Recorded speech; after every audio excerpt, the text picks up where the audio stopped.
buenas tardes, bienvenidos a la UNAM Responde. Estamos transmitiendo completamente en vivo desde nuestras instalaciones en TV UNAM para llevarles a ustedes toda la información posible en torno a esta prolongada pandemia y también para hablar de los efectos que ha tenido en muy distintos ámbitos. Lo hacemos a través del trabajo que desarrolla la comunidad universitaria en todas estas disciplinas y esto con el objetivo de crear puentes, lazos de apoyo con la sociedad en general. A lo largo de todos estos programas hemos hablado aquí con especialistas universitarios del desarrollo de insumos, de la creación de anticuerpos en contra de la enfermedad de COVID-19, también del desarrollo de vacunas.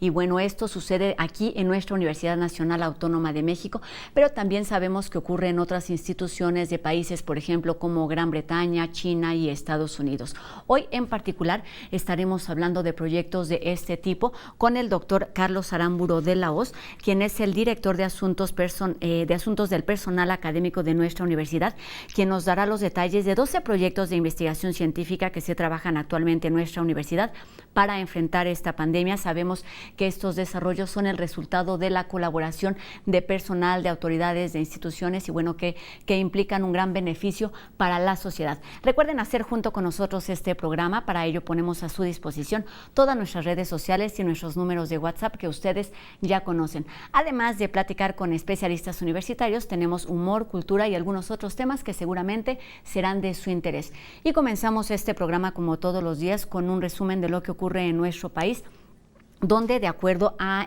estimaciones de la Secretaría de Salud, Colima es uno de los estados que presenta una mayor tendencia ascendente de contagios, lo que nos lleva a recordarnos que es importantísimo seguir atendiendo las medidas de higiene y de distanciamiento, no solo en Colima, sino en todo el país. Comenzamos pues con el panorama de lo que ocurre con COVID-19 en México.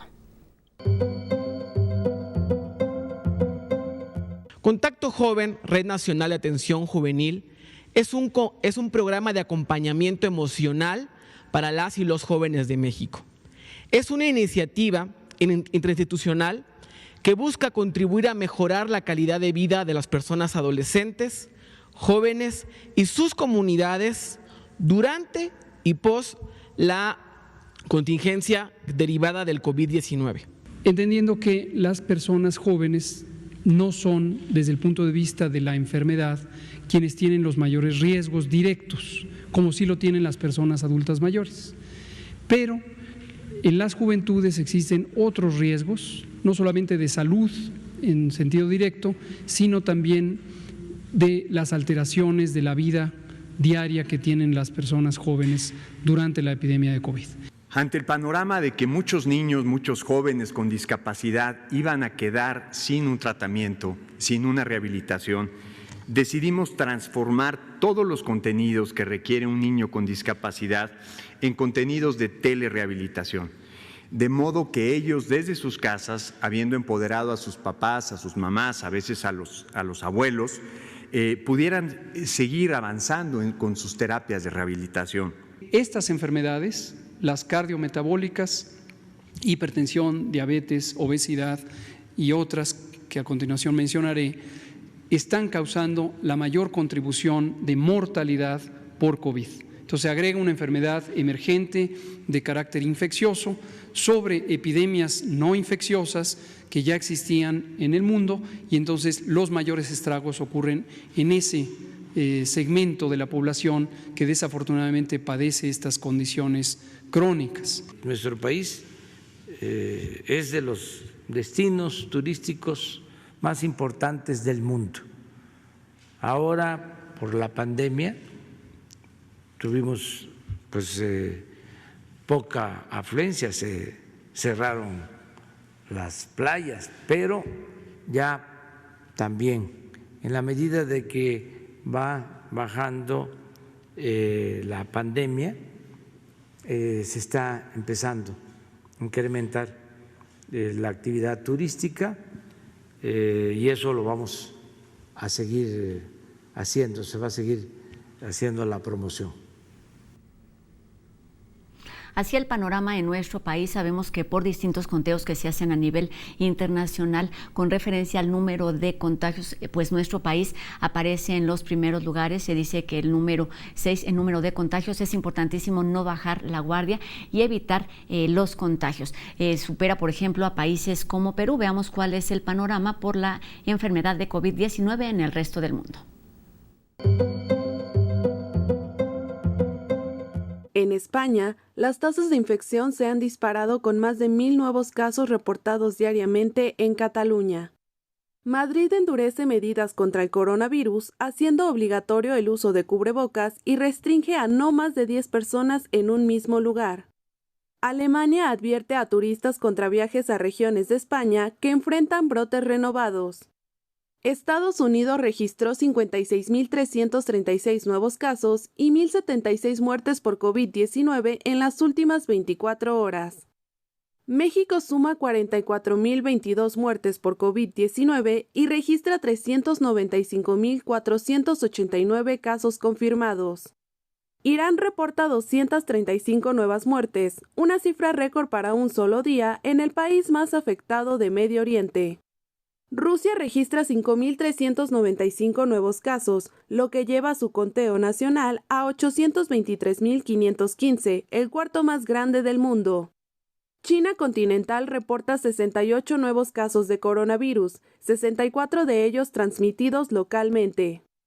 Hong Kong registra 106 nuevos casos en las últimas 24 horas, siendo este el séptimo día consecutivo en superar la marca de las 100 infecciones diarias. Grecia extenderá el uso obligatorio de cubrebocas en iglesias y centros comerciales y abrirá puertos a cruceros turísticos el sábado.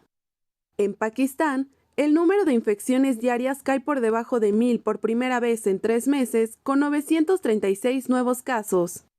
Kenia extiende el toque de queda nocturno 30 días más y prohíbe la venta de alcohol en un intento por detener el aumento de casos. Para tener un panorama más claro de lo que ocurre con todos estos números que van cambiando día con día e incluso minuto a minuto, enseguida el doctor Carlos Rosales del Instituto de Investigaciones Biomédicas de nuestra universidad nos hace un comparativo de lo que ha ocurrido en nuestro país, esto con relación a lo que ocurre también en casos registrados en otros países. Buenas tardes. Mando un saludo afectuoso a Rosa y a todo el equipo de la UNAM Responde. Ha pasado otro mes, estamos al final de un mes más y vamos a ver cómo se ha desarrollado la pandemia en el mundo. Estados Unidos, Brasil y Rusia son los países que van en primer lugar con el mayor número de casos. En ellos sigue aumentando el número de personas infectadas rápidamente. En cambio, países como China, donde inició la pandemia, e Italia, han logrado controlar el número de casos nuevos. En esos países, en gran parte de Europa, las infecciones están más o menos controladas. En cambio, en México, seguimos en un crecimiento muy claro. Comparamos las curvas de China, Italia y México, podemos ver que en México el número de casos nuevos va en un claro ascenso. No estamos controlando la pandemia en México. Tenemos muchos nuevos casos y muchos de ellos pueden tener cuadros clínicos graves.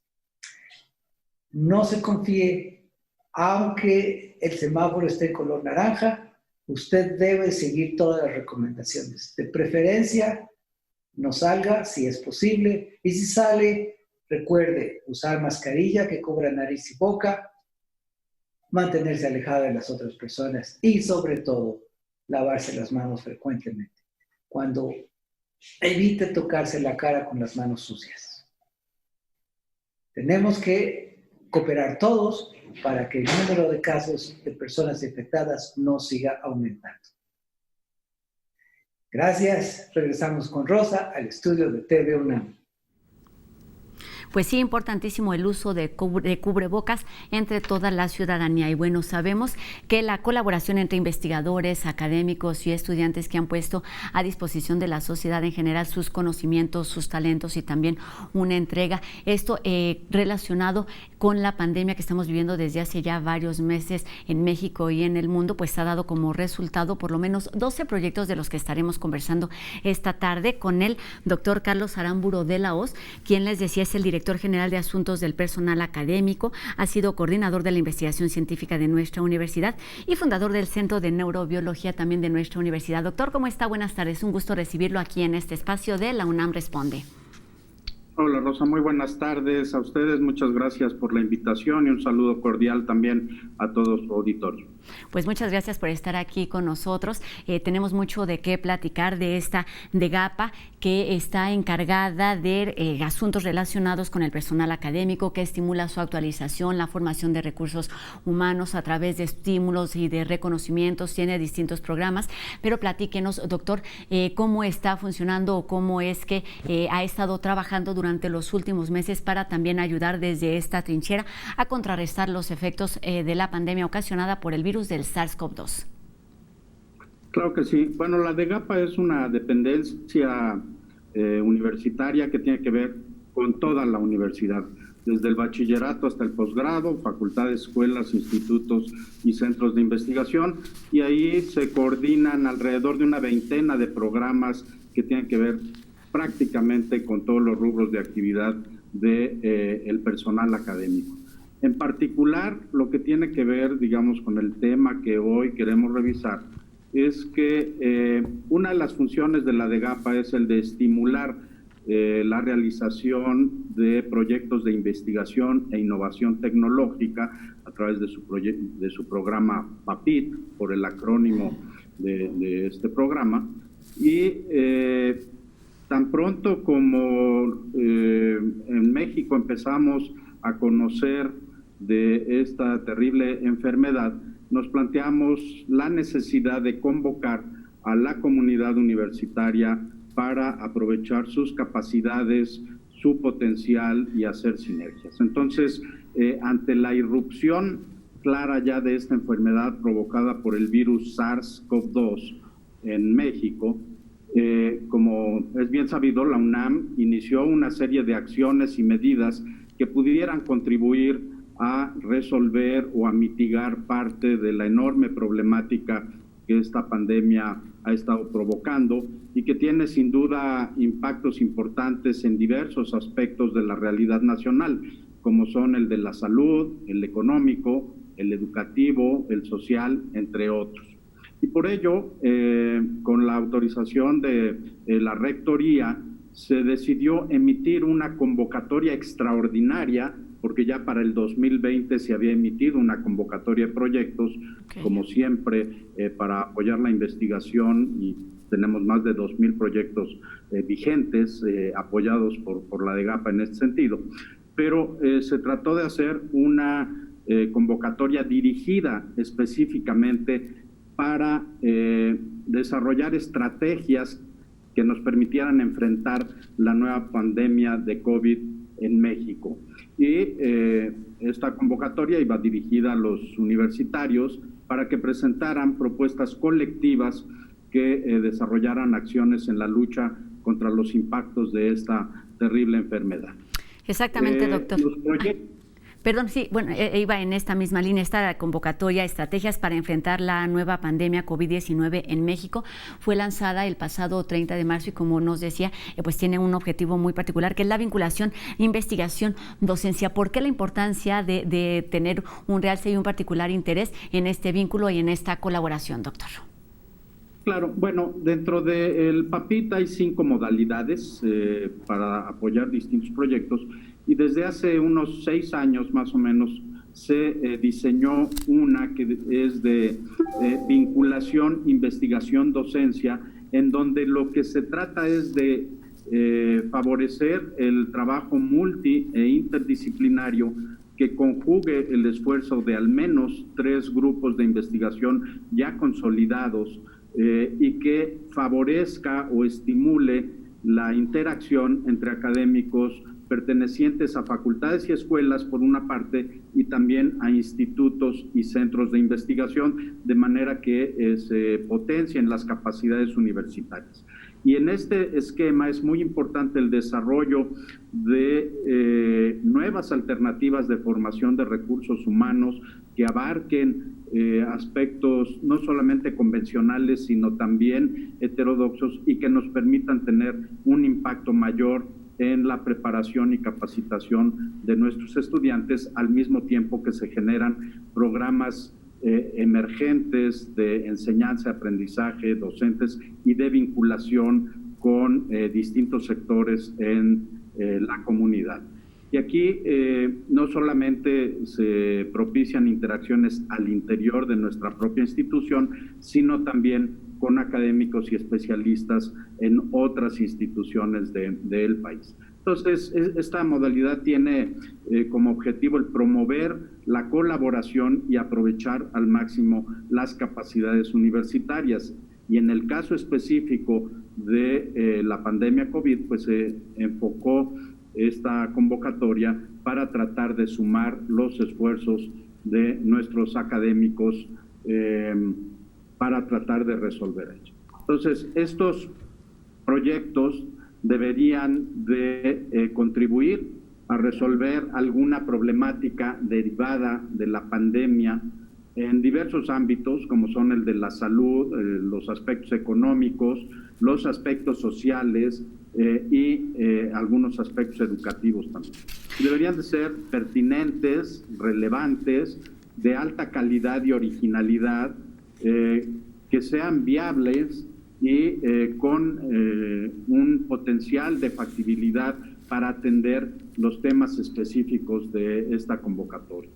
Entonces, los proyectos deberían también definir con mucha claridad las aportaciones y los productos esperados de cómo incidir en la solución de al menos algunos de estos aspectos derivados de la pandemia y, por supuesto, pues deberían estar soportados por una buena experiencia y capacidades de los académicos responsables. Justamente esto quería preguntarle, doctor. Vamos a hablar más adelante de cada uno de las características, digamos, de estos 12 proyectos que están enfocados a distintas áreas, como ya nos lo acaba de mencionar, pero me gustaría que nos ayudara a resaltar justo la importancia de que haya una colaboración entre distintas disciplinas y entre, digamos, personal universitario de nuestra universidad y también de otras instituciones de distintos niveles, es decir, hay investigadores, hay académicos, pero hay estudiantes. ¿Cuál es el resultado y por qué? ¿Cuál es la riqueza, digamos, de que se realizan y de que se promuevan este tipo de experimentos? Claro, bueno, como usted sabe, la Universidad Nacional es una institución muy rica, al mismo tiempo que compleja y diversa, y dentro de su personal académico hay una amplísima experiencia en diversos campos del conocimiento. El tema de la pandemia, en este caso, es un sistema muy complejo y se tiene que abordar desde distintos puntos de vista. Entonces, en estos proyectos lo que se trata es de conjugar justamente la capacidad de diversos ámbitos y expertos en nuestra institución para contribuir a resolver multifactorialmente algunos de los problemas que se presentaban. Para darle una idea de la capacidad que se tiene, como usted mismo mencionaba, el 30 de marzo se publicó la convocatoria en la Gaceta UNAM y el 20 de abril, que es cuando teníamos el límite para recibir a las propuestas, recibimos 53 proyectos. Okay. Es decir, en tan solo 3 semanas hubo una importante participación a enfrentar esto. Y en estos 53 proyectos participaron varias centenas de académicos que estaban respaldándolas. Cada proyecto debe tener al menos 3 responsables como tal, pero puede haber muchísimos más participantes. Y estos 159 académicos responsables que presentaban estas 53 propuestas están adscritos a 50 entidades académicas de la UNAM. Esto le da una idea del universo y de las capacidades y del potencial que tenemos en nuestra institución para responder de una manera comprometida con las necesidades que el país tiene y poner al servicio del país pues las capacidades para tratar de contribuir a resolver problemas nacionales. Estos 53 proyectos, se seleccionaron 19 que se pensaba eran los que tenían las mejores características y que de acuerdo a los términos de la convocatoria pasaron a una segunda etapa de evaluación para poder seleccionar a los mejores y también en función pues de la limitación presupuestal que existía. Y entonces finalmente de esos 19 se seleccionaron 12 proyectos que a partir del 23 de junio se dieron a conocer a través de los medios oficiales de la institución y que están ahora pues ya trabajando. De estos 12 proyectos, 4 entran dentro del ámbito de las ciencias físico-matemáticas, 5 dentro del ámbito del área de las ciencias biológicas, químicas y de la salud, y 3 dentro del ámbito de las ciencias sociales. Es decir, aquí se muestra también una distribución razonablemente equilibrada entre los distintos campos del conocimiento, los saberes y las capacidades que se cultivan en nuestra institución para de distintas partes y enfoques tratar de contribuir a resolver estos problemas que están planteados en ellos, ¿no? Doctor, considerando todas estas multidisciplinas, todas estas capacidades y todos estos niveles, digamos, ¿cuáles son las características que unifican la selección de estos 12 proyectos que se fueron, disminuyendo de estos 53 que fueron recibidos al término de la convocatoria? ¿Cuáles son las características que unifican a estos 12 trabajos? Bueno, como mencioné hace un momento, las características principales es que fueran relevantes, pertinentes a la temática que se quiere resolver, que fueran viables y que tuvieran una factibilidad de realización en un plazo razonable en términos de lo que la investigación científica y tecnológica requiere y que estuvieran respaldados por una experiencia importante. Digamos, esos fueron los aspectos fundamentales. La otra es que hubiera efectivamente esta colaboración entre diversas entidades y pues ahí encontramos, digamos, una riqueza muy amplia. Estos 12 proyectos cuentan con académicos que están distribuidos en 23 entidades académicas, 12 institutos, 6 facultades, 2 centros, una escuela y 2 planteles del bachillerato. Y tenemos alrededor de 200 académicos trabajando en estos proyectos, 160 de ellos de la UNAM, alrededor de 40 en otras instituciones, tanto del sector salud como en otras universidades, y más de un centenar de estudiantes de posgrado y de licenciatura. Ahora bien, estos 12 proyectos, digamos, cada uno de ellos el ámbito en el que querían incidir, pero los podríamos concentrar tal vez en los siguientes aspectos. Hay proyectos que tienen que ver con la modelación matemática y computacional para evaluar la evolución de la pandemia y el desarrollo de plataformas de inteligencia epidemiológica. Y es muy importante para poder seguir cómo está evolucionando. Hay otros proyectos que están enfocados... Doctor, yo creo que lo voy a interrumpir en este momento para hacer una pausa. Por supuesto, regresaremos a hablar de todos esos proyectos que tienen que ver con modelos, que tienen que ver con vacunas, que tienen que ver con tratamientos, con insumos, con temas de interés social, como ya nos lo platicaba hace unos minutos. Vamos a regresar después de la pausa para platicar de cada uno de estos trabajos seleccionados. Si me permite, es momento de hacer una pausa aquí en la UNAM Responde. No se vaya, después volvemos con Cultura, Humor y mucho más. Regresamos.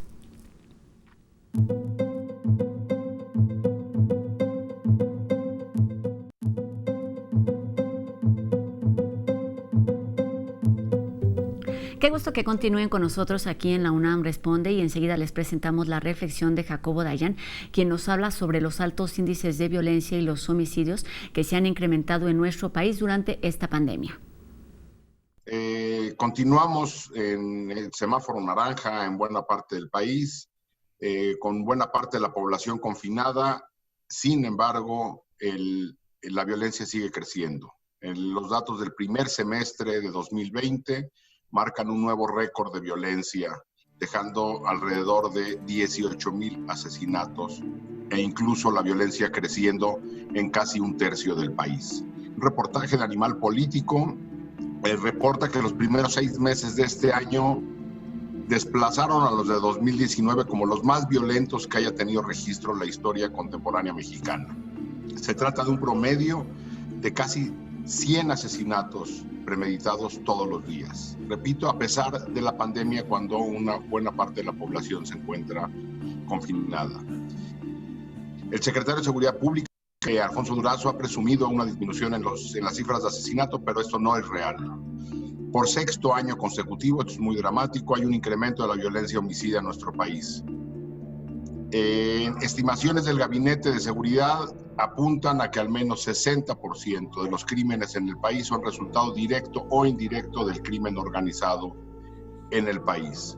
Y estamos adicionalmente con el despliegue militar más grande en la historia reciente del país. Esto no hace sino complicar las cosas. Los últimos años, la estrategia utilizada con la militarización de la seguridad pública ha mostrado su fracaso y ahora con la pandemia esto ha ido creciendo, la participación de las Fuerzas Armadas en distintas tareas. En el área de seguridad es preocupante. La crisis sanitaria y la crisis económica producto de la pandemia se suman a otra gran epidemia sistémica en el país, que es la violencia y la impunidad. Estas no pueden invisibilizarse durante la pandemia. Buenas tardes. Pues no son cifras que están ahí y son en verdad lamentables. Y bueno, cambiando de tema, vamos con Anel Pérez, quien nos habla de las características del concurso Leer la Nueva Realidad, en el que todos podemos participar. Se trata de una iniciativa de la Dirección de Literatura y Fomento a la Lectura. Hola, yo soy Anel Pérez y esto es Cultura UNAM en Casa. Hoy lo invitamos a que concurse y gane, desde luego, en Leer la Nueva Realidad. Este es un concurso que invita a la Dirección de Literatura y Fomento a la Lectura a través de su revista Punto de Partida y la Dirección General de Atención a la Comunidad Universitaria, y convocan a este concurso Leer la Nueva Realidad, para que usted comparta su reflexión sobre las nuevas formas de leer y entender el mundo y cómo la lectura ha influido en nuestra percepción de la vida cotidiana en el marco de la contingencia sanitaria por el COVID-19. Pueden participar estudiantes de bachillerato, licenciatura y posgrado de la UNAM y se otorgan 3 premios por categoría. Por favor, consulte las bases en www.degaco.unam.mx, Leer la Nueva Realidad. También le invitamos a que este martes 28 de julio escuche las lecturas de los abuelos Aquí te cuentan. Y el 29 a los tejedores de historias con Abraham Villedas, quien te contará el macabro y sorprendente relato de La Hora Marcada. Busca en la página de Facebook de Universo de Letras estas 2 actividades organizadas por la Coordinación de Fomento a la Lectura y Cultura Escrita. Y si lo que nos gusta más es la poesía, pues no podemos perdernos en Facebook del periódico de poesía los poemas de la portuguesa Ana Luisa Amaral en versión castellano por Miguel Casado. La autora de A veces el paraíso, entre otros libros, es una voz solitaria y muy poderosa de la poesía lusitana en nuestro tiempo. Mientras, aquí en TV UNAM nos espera un capítulo más de El Chamuco TV, esta coproducción entre TV UNAM y Canal 22, que nos presenta el único programa televisivo de moneros en el que nuestros caricaturistas preferidos llevan a la pantalla el espíritu de la icónica revista de crítica política y humor gráfico El Chamuco y Los Hijos del Averno. Hoy a las 8:30 de la noche, así que no se lo pierda. Y esto es lo que tenemos para hoy martes. Seguimos informando sobre actividades culturales y aquí con Rosa, desde luego que la UNAM responde con un montón de información que justamente todas las áreas de la UNAM prepara para usted en esta contingencia. Yo lo veo mañana con más información. Cuídese.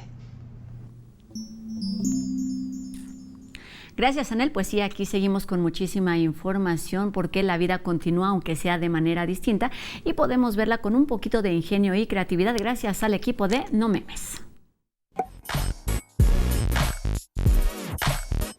tecnología, entretenimiento y buen humor se dan la mano en la siguiente cápsula que No Memes tiene para ustedes.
Seguiremos conversando sobre los 12 proyectos de desarrollo científico en nuestra universidad con el doctor Carlos Aramburu de la UZ. Esto después de la pausa. No se vayan, esto es La UNAM Responde.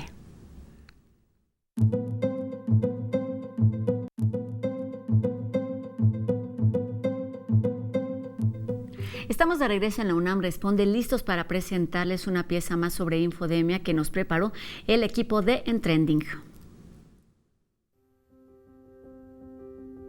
Uno de los retos más grandes que se tiene con la cobertura informativa de la pandemia es la inmediatez y la calidad de la información. De acuerdo con la Fundación para el Nuevo Periodismo Iberoamericano, la dinámica de la información en Internet provoca que los medios y periodistas lleguen a dejar de lado la veracidad y comprobación de la información por ganar clics o reacciones en Internet. Desafortunadamente, la dinámica que se ha generado en Internet, la dinámica del periodismo realizado en Internet, nos fuerza un poco a pensar en tengo que ser el primero que dé la información, porque si soy el primero en dar la información, voy a tener mucho mayor impacto y van a verme a mí primero que a los demás. Debe de quedar clara una cosa: si el editor de un medio, el director de un medio, tiene una agenda y lo que él busca es precisamente generar información que confunda, etcétera, pues el periodista no puede hacer mucho. Y aunque hay una actualización constante de la información y las cifras, la organización Artículo 19 recomienda que por una cuestión ética y de respeto al derecho a la información de la sociedad, quienes trabajamos desde los medios tenemos que cumplir un compromiso de informar con veracidad. Prefiero no salir primero si voy a salir con algo que no es verdad, ¿no? O sea, yo necesito tener la seguridad de que lo que estoy publicando es cierto, que por lo menos ya tuve un pequeño espacio para corroborarlo. Y es que en medio de la gran cantidad de información que surge de manera constante, no podemos olvidar ni desplazar aquella información que continúa siendo relevante para la sociedad. Un ejemplo de ello es la violencia contra las mujeres. Entonces creo que es uno de los temas que se está, si no invisibilizando, se está desplazando de la agenda mediática y es un tema central. La violencia, la delincuencia, la corrupción, o sea, todo eso ahí sigue, digamos, ¿no? Pero ahorita los medios, y se entiende, en su agenda están organizados todo alrededor del COVID, unos para bien, para informarnos de manera adecuada, y otros porque es el caldo perfecto de cultivo para golpeteos políticos. La capacidad del periodismo y los medios para crear agendas mediáticas es un aspecto que se analiza desde las teorías de la comunicación.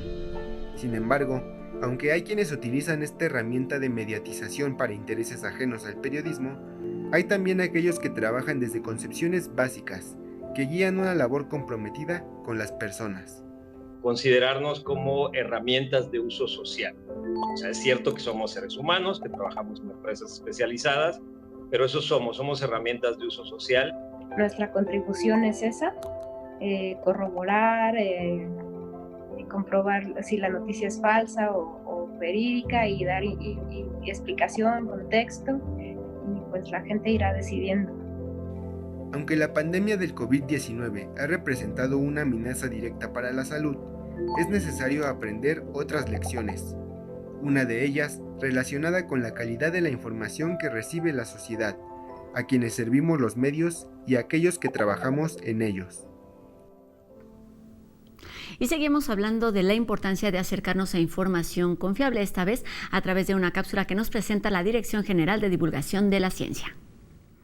A diferencia del SARS-CoV-2, las noticias falsas no son un virus nuevo. Pero en tiempos de redes sociales y de pandemia por COVID-19, las también llamadas fake news se han convertido en un fenómeno muy peligroso que puede poner en riesgo tu salud. Pero, ¿por qué caemos en la trampa de una noticia falsa? Los psicólogos dicen que la información que circula en un ambiente de incertidumbre puede parecernos ambigua y hacernos sentir que perdemos el control sobre nuestras vidas, lo que nos deja más vulnerables ante la infodemia. Y son precisamente las fake news las que nos provocan esta falsa sensación de control, pues en apariencia responden a muchas de nuestras preguntas, nos hacen sentir privilegiados y poderosos al descubrir lo que creemos que es verdad. Pero cuidado, cualquier información que te llegue, incluso la que venga de familiares o amigos cercanos, debes cuestionarla, analizarla y verificarla. Mantente informado a través de medios cuyas fuentes sean la OMS, la Secretaría de Salud y universidades de prestigio. Esa es tu mejor vacuna contra las fake news.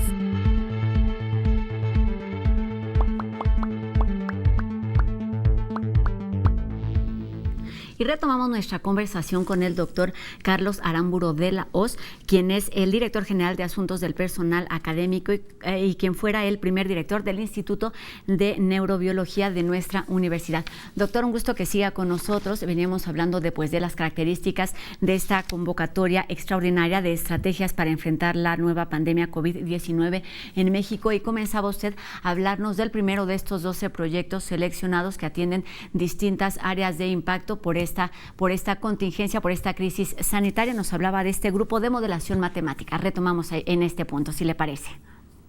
Sí, gracias. Bueno, este proyecto que está encabezado por académicos del Instituto de Matemáticas, del Instituto de Física y de la Facultad de Ciencias, se centra en la construcción, diseño y simulación matemática y computacional para generar, proyectar y evaluar escenarios de intervención, control, mitigación y contención en el área de la salud pública, que constituyen sin duda una necesidad urgente y prioritaria tanto para el gobierno federal como para los gobiernos estatales y el de la Ciudad de México, para la toma de decisiones eficaces concernientes a la epidemia de COVID-19 y otras enfermedades infecciosas, cuyos programas de vigilancia, vacunación, control y tratamiento se han visto afectados por esta pandemia.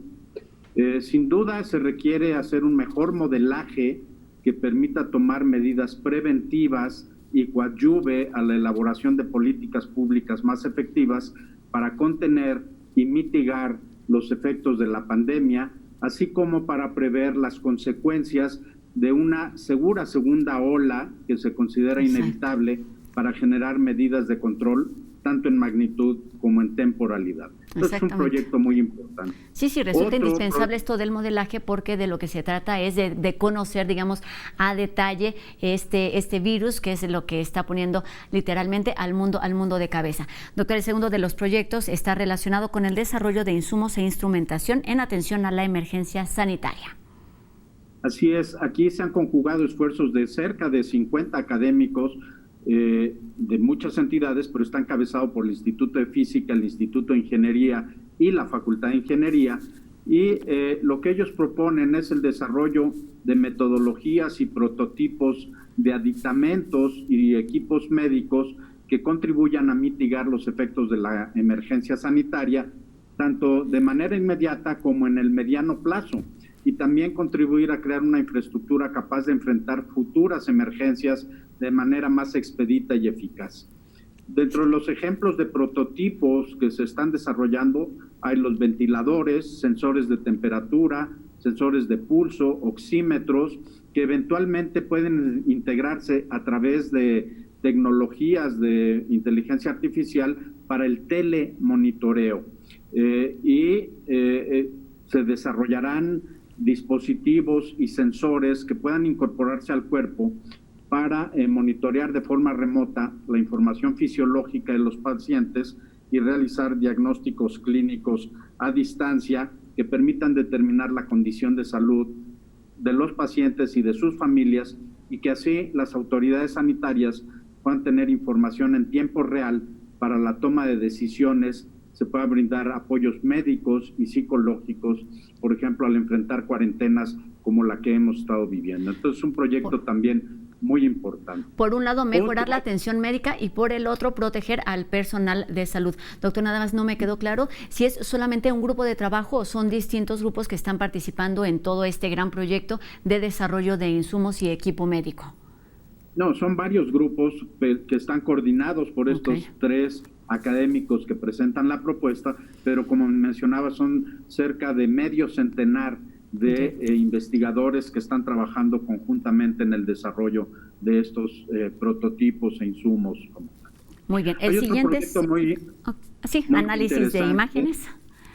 El de análisis de imágenes médicas, sí, para la detección y seguimiento, que está basado en la construcción de una herramienta de auxilio al diagnóstico médico que analice automáticamente imágenes de tomografía computarizada mediante métodos de procesamiento digital de imágenes y aprendizaje de máquinas. Este sistema sería accesible a través de vía web y abierto para cualquier médico que necesite usarlo. En nuestro país, la tomografía computada se ha utilizado para diagnosticar con mayor certidumbre a un paciente con COVID-19 de otro que tenga, por ejemplo, una neumonía atípica.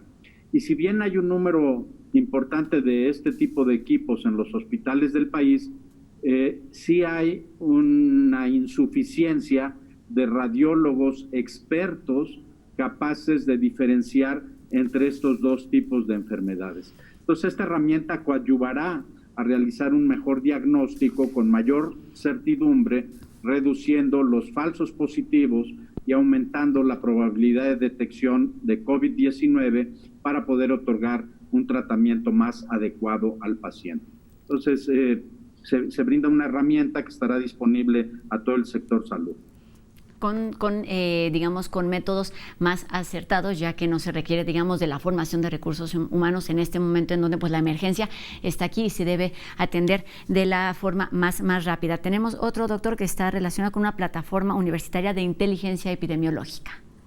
Sí, este proyecto tiene como objetivo el analizar una gran cantidad de bases de datos relevantes a la pandemia y que permita proyectar el curso futuro de COVID-19 en México, tanto en el espacio geográfico como en el tiempo, y que pueda informar con antelación suficiente a los tomadores de decisiones en diversos ámbitos para la planeación y puesta en marcha de actividades de mitigación y atención médica a las personas que se infecten.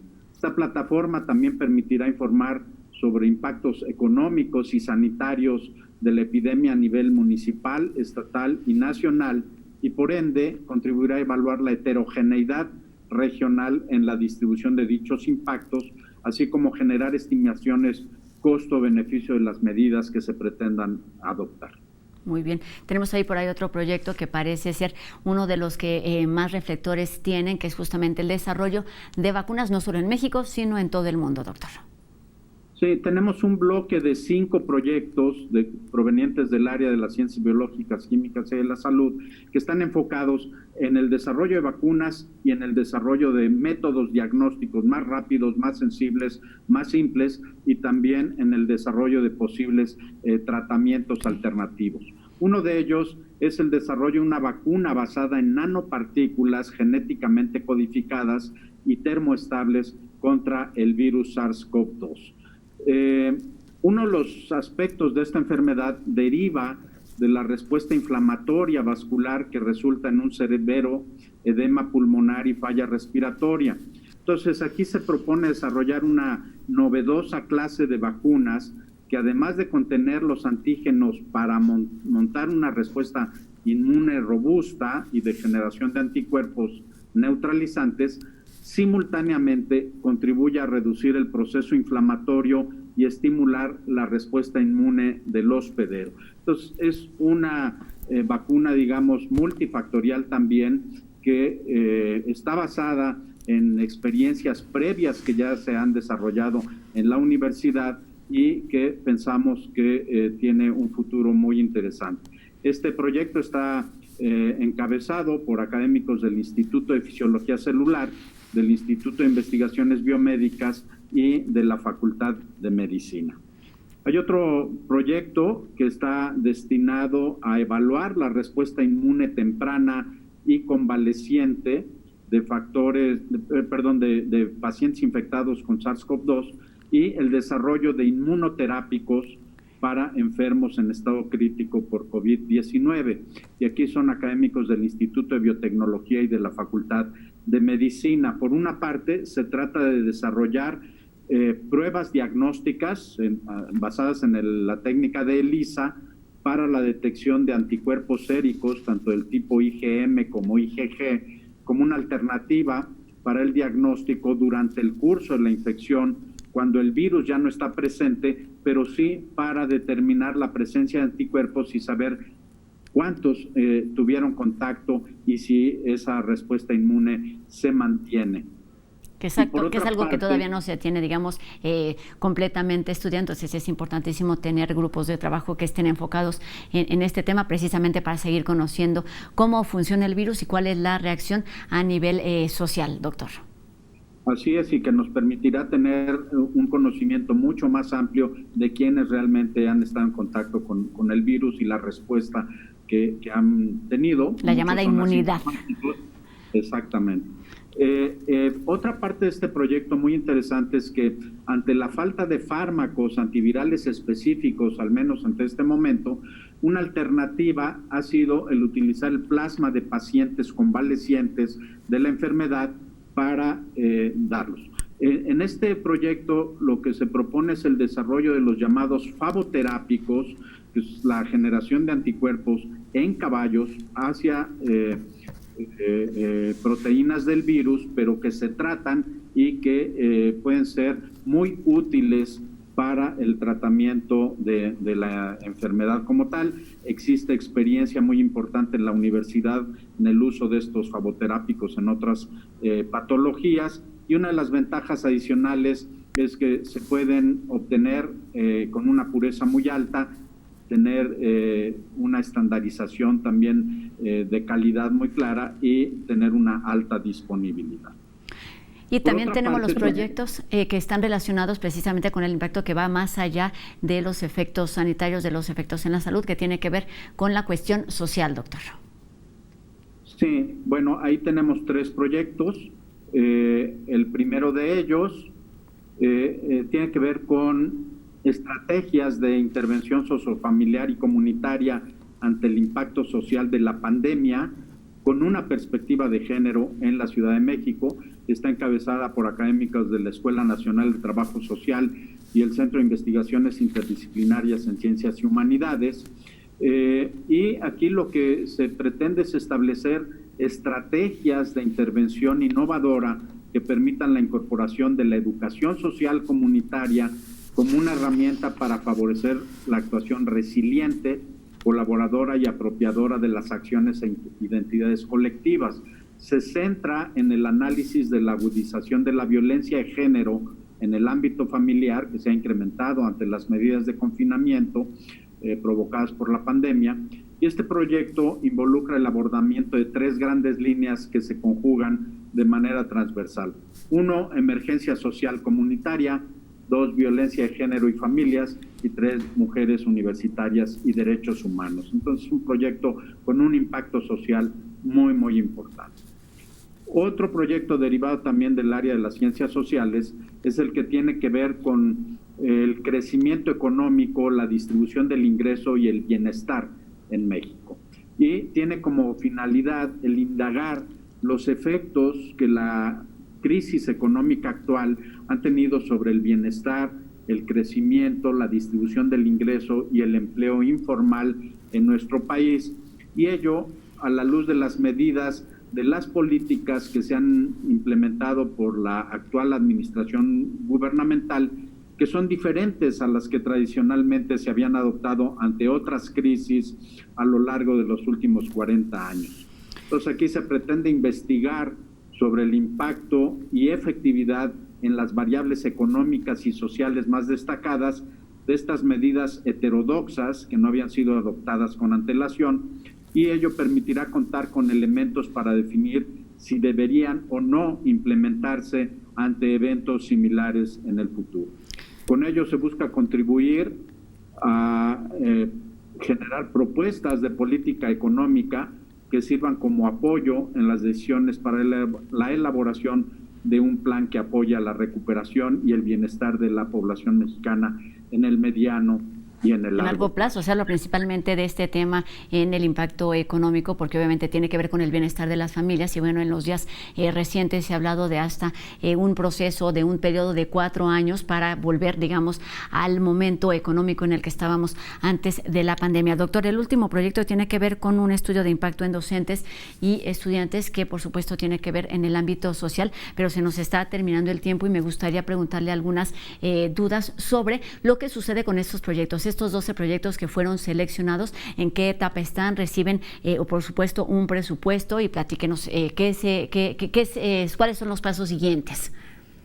Bueno, estos proyectos han sido ya aprobados por el comité evaluador, el comité técnico correspondiente del PAPIT.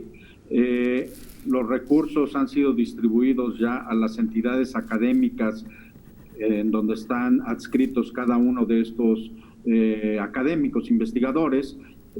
Algunos de estos proyectos, la verdad es que habían iniciado su trabajo aún antes de haber sido aprobados, un poco, digamos, por la manifestación del compromiso de los universitarios para tratar de contribuir a resolver esta problemática.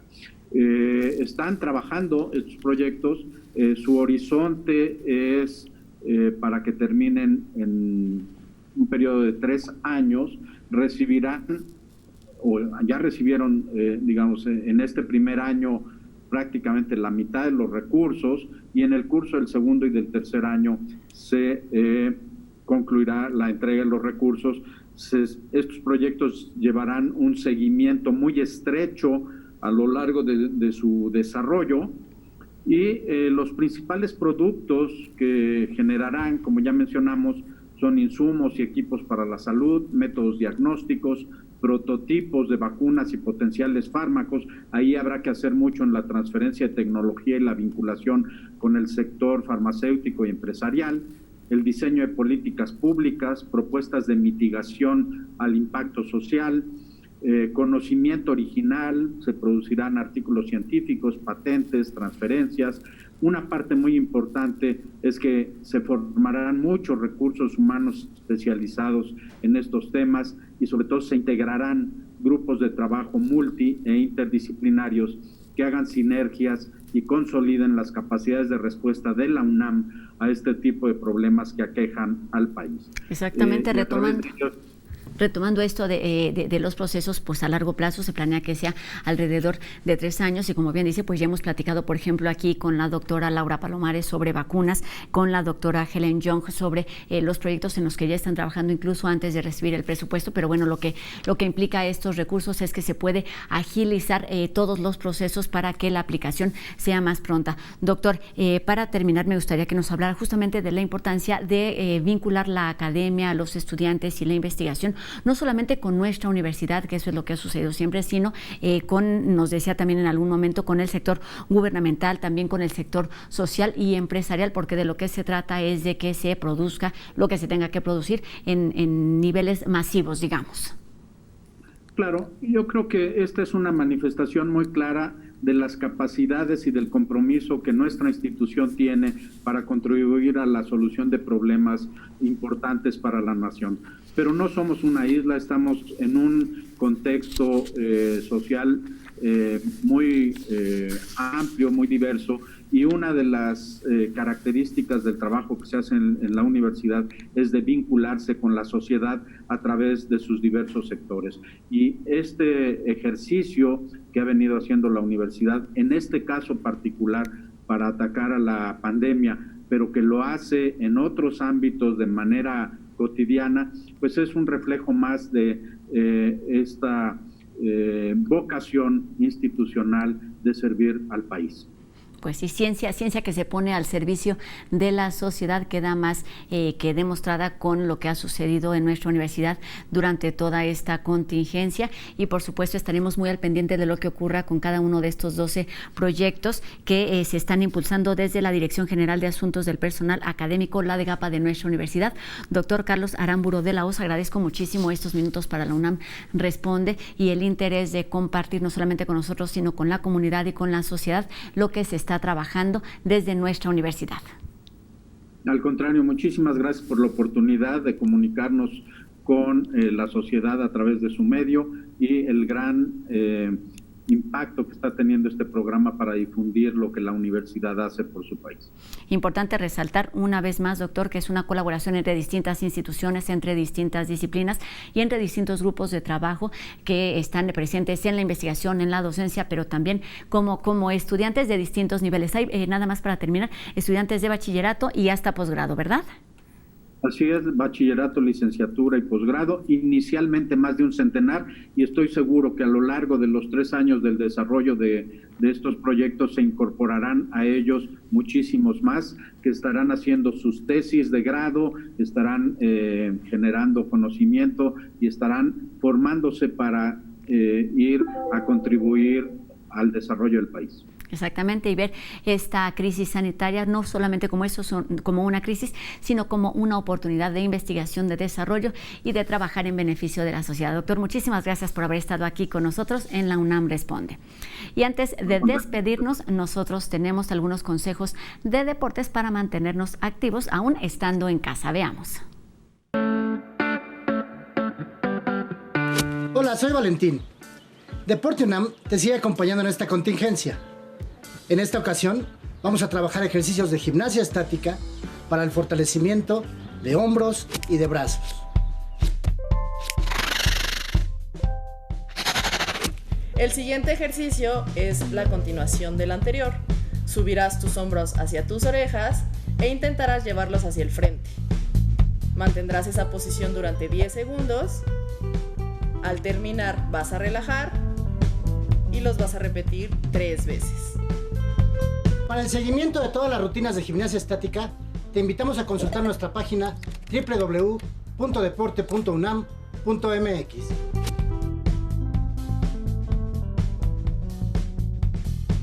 Con esto terminamos nuestro programa del día de hoy. Los invitamos a que mañana nos sintonicen en punto de las 2:30 de la tarde, por supuesto, por TV UNAM. Adiós.